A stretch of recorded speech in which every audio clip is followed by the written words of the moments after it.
What's going on, everybody? Welcome back to another SQL tutorial. Today, we are talking about stored procedures. Now, what is a stored procedure? A stored procedure is a group of SQL statements that has been created and then stored in that database. A stored procedure can accept input parameters, and we will be looking at that today. But that means that a single stored procedure can be used over the network by several different users, and we can all be using different input data.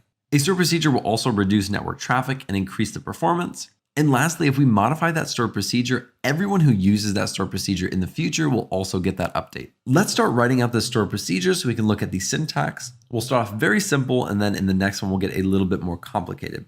So the very first thing that you need to write is create and then procedure. And after that, you're going to name it. So let's just call this one test. And all you're going to say is as, and then you're going to write your query. And so let's just do select everything from employee demographics.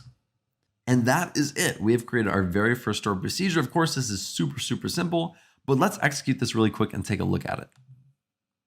So it says that the commands completed successfully. Let's go over to our SQL tutorial. We're going to go over to programmability, stored procedures, and it is not showing up there. What we need to do is we need to refresh our stored procedures. We're just going to go right here.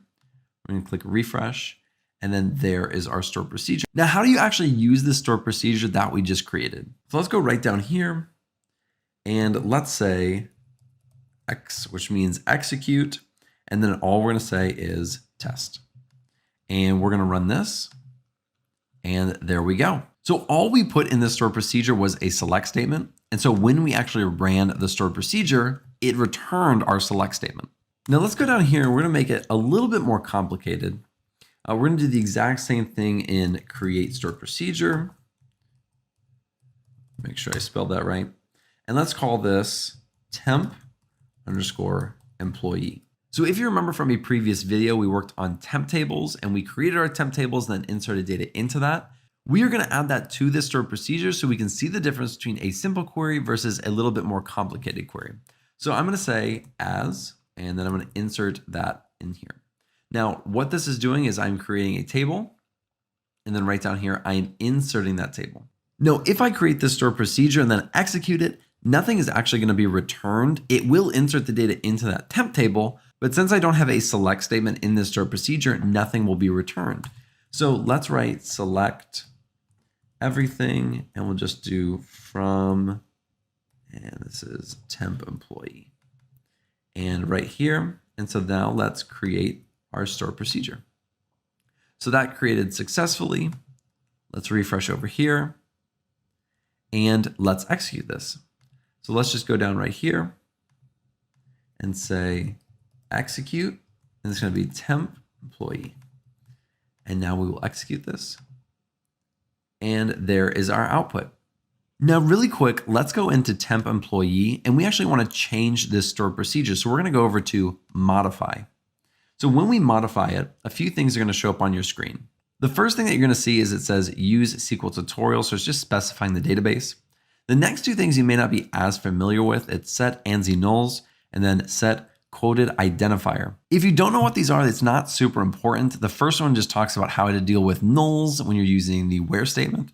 And then the quoted identifier just talks about how it uses quotes in the actual query itself. Again, not super important, but they have those automatically turned on. Let's go down a little bit further, and we're going to look at the alter procedure. So we created our stored procedure, but now we want to alter it. So this is the alter procedure, and we are going to add a parameter to this. So what the parameter is going to allow us to do is when we're actually executing the stored procedure, we can specify an input into that stored procedure so that we get a specific result back. And I'm going to show you what I mean by that in just a second. But let's actually add our input, and we're going to say we're going to say job title, and we need to specify the data type that is going to be. So let's just say nvarchar 100. I know below it says varchar 100, but that's not extremely important. So this is going to be our input. So we need to go down here and say where job title is equal to @job title. So when we actually are executing this and we say the job title is equal to, let's say, accountant, This is going to become accountant, and it's going to give us our results based off of it being an accountant. So let's go over here, and we're going to click this execute temp employee, which we just modified. And when we run it, we're going to get an error because it is now expecting us to include our parameter of job title. So what we need to do is we need to say at job title, and let's say it's equal to a salesman. Now let's try running this one and see what we get. And so there is our output. If we go back here, I just wanted to show you really quick, we do not have to put this job title right here. You can put this anywhere in the query and use it however you want. That's how parameters work, and that's why parameters are so useful.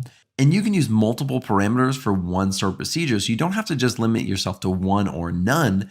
You can put as many as you really like. So I hope that this video was helpful and that you understand stored procedures just a little bit better. Thank you guys so much for watching. I really appreciate it. If you like this video, be sure to like and subscribe below, and I'll see you in the next video.